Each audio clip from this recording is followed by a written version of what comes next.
Assalamualaikum warahmatullahi wabarakatuh.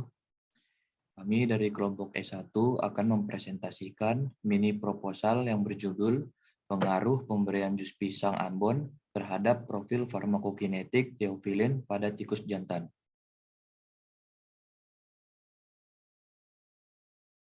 Yang beranggotakan Ade Agung Syaharahap, Alfiana Kuria, Afifah Reisana, Askia Fahira, dan Ashifa. Yang pertama ada novelty, itu keterbaruan penelitian. Pada umumnya, buah pisang digunakan untuk membantu menelan obat bagi orang yang mengalami kesulitan menelan obat dalam bentuk sediaan tablet, kapsul, dan kaplet. Salah satu jenis pisang yang digunakan untuk membantu menelan obat adalah pisang Ambon. Tentu penelitian tentang hal ini pernah dilakukan oleh Hamdayani, YL, dengan judul penelitian Pengaruh Pemberian Jus Pisang Ambon terhadap Profil Farmakokinetik Theophylline pada kelinci jantan. Akan tetapi, belum ada penelitian tentang pengaruh pemberian jus pisang Ambon terhadap profil farmakokinetik Theophylline pada tikus jantan. Hal ini kami lakukan karena penggunaan hewan uji berupa tikus jantan memiliki struktur genetika yang lebih mirip dengan manusia, mudah diperoleh, dan mudah dalam perawatannya. Berdasarkan pertimbangan tersebut, sehingga dilakukan penelitian yang mengkaji bagaimana interaksi antara theophylline dengan jus pisang Ambon ditinjau dari profil farmakokinetiknya pada tikus putih jantan.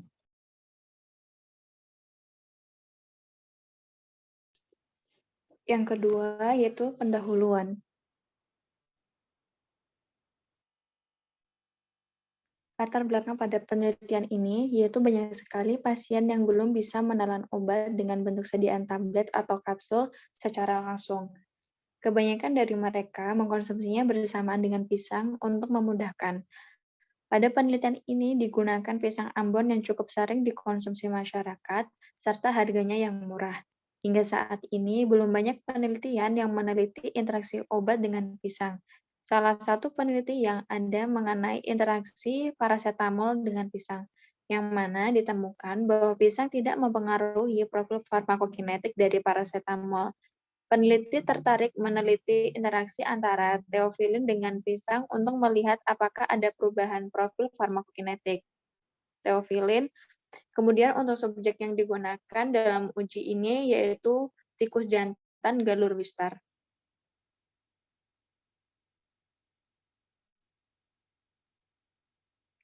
Yang ketiga yaitu metode penelitian.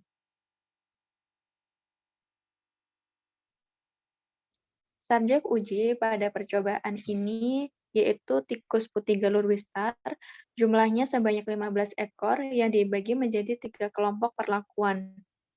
Kriteria inklusi, yaitu berjenis kelamin jantan, umur 3-4 bulan, berat 200-300 gram, kemudian galur wistar, dan pada pengamatan visual tikus tampak sehat, aktif bergerak, dan tidak terdapat kelainan anatomis. Untuk kriteria eksklusi, yaitu terjadi perubahan perilaku yang berupa tidak mau makan, lemas, dan tikus yang sakit atau mati selama penelitian.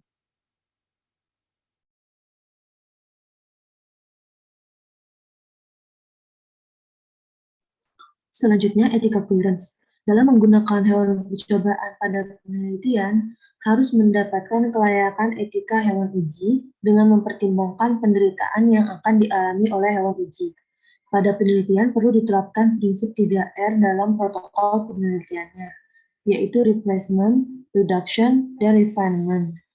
Untuk memperoleh formulir kelayakan etika, maka dalam protokol penelitian perlu dijelaskan secara rinci berkaitan dengan penelitian apakah sudah sesuai atau belum. Pengajuan etika clearance dilakukan dengan mengajukan permohonan kelayakan etik kepada Komite Etik Penelitian Kedokteran dan Kesehatan Fakultas Kedokteran Universitas Islam Indonesia. Pengajuan ini dilakukan untuk mendapatkan pernyataan bahwa selama penelitian yang dilakukan, subjek uji mendapatkan perlakuan seperti yang disebutkan di atas. Untuk pembagian kelompoknya itu dibagi menjadi 3 kelompok. Kelompok pertama yaitu kelompok kontrol, tikus diberi perlakuan dengan pemberian teofilin pada dosis 54 mg per kilogram berat badan. Untuk kelompok 2, tikus diberi 2 mili jus pisang Ambon 1 jam sebelum pemberian teofilin dosis 54 mg per kilogram berat badan. Pada kelompok 3, tikus diberi perlakuan yaitu memberi 2 mili jus pisang Ambon bersamaan dengan pemberian teofilin dosis 54 mg per kilogram berat badan.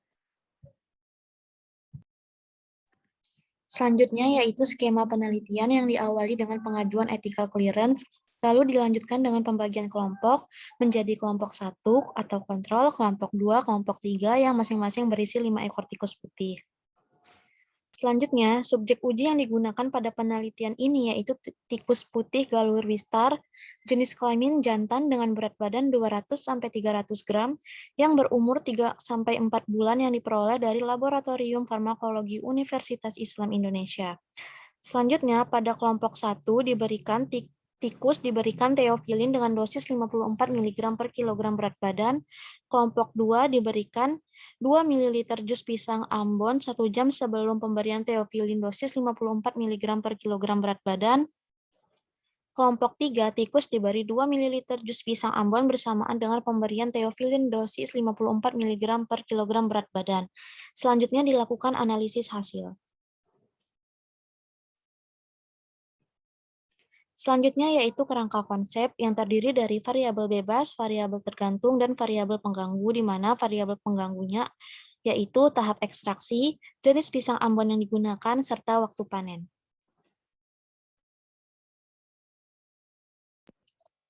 Untuk validasi metode, yang pertama itu ada akurasi.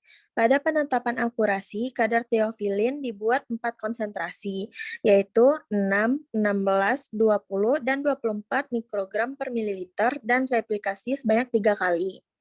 Langkah selanjutnya diproses dengan ditambahkan TCA 10% dan di vortex serta disentrifugasi selama 15 menit pada kecepatan 2500 rpm. Hasil sentrifugasi yang diambil bagian beningan dan diinjeksi sebanyak 20 mikrogram pada HPLC. Direplikasi sebanyak 3 kali. Kemudian nilai recovery dan kesalahan sistemik dihitung dengan rumus perolehan kembali sama dengan kadar terukur per kadar diketahui dikali 100%.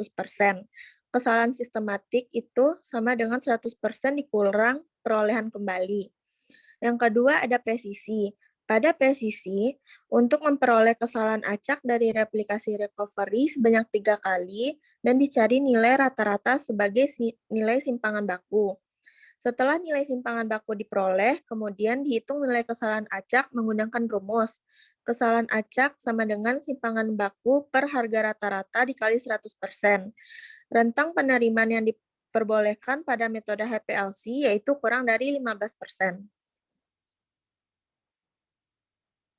Analisis data. Analisis dilakukan dengan asumsi model kompartemen satu ekstravaskular menggunakan perhitungan manual. Parameter farmakokinetika yang ditetapkan meliputi tetapan laju absorpsi atau KA menggunakan metode residual, volume distribusi atau VD, clearance total atau CLT, tetapan laju eliminasi atau K menggunakan regresi Lencepe terhadap waktu pada fase eliminasi, waktu paruh eliminasi atau T setengah, kadar maksimum obat dalam tubuh atau CPmax, waktu maksimum obat mencapai kadar tertinggi atau Tmax, dan area di bawah kurva AUC0 hingga infinity. Harga parameter farmakokinetika antar perlakuan dibandingkan dengan statistika menggunakan ANAVA satu jalan dengan taraf kepercayaan 95%. Analisis statistika dilakukan menggunakan perangkat lunak SPSS versi 16.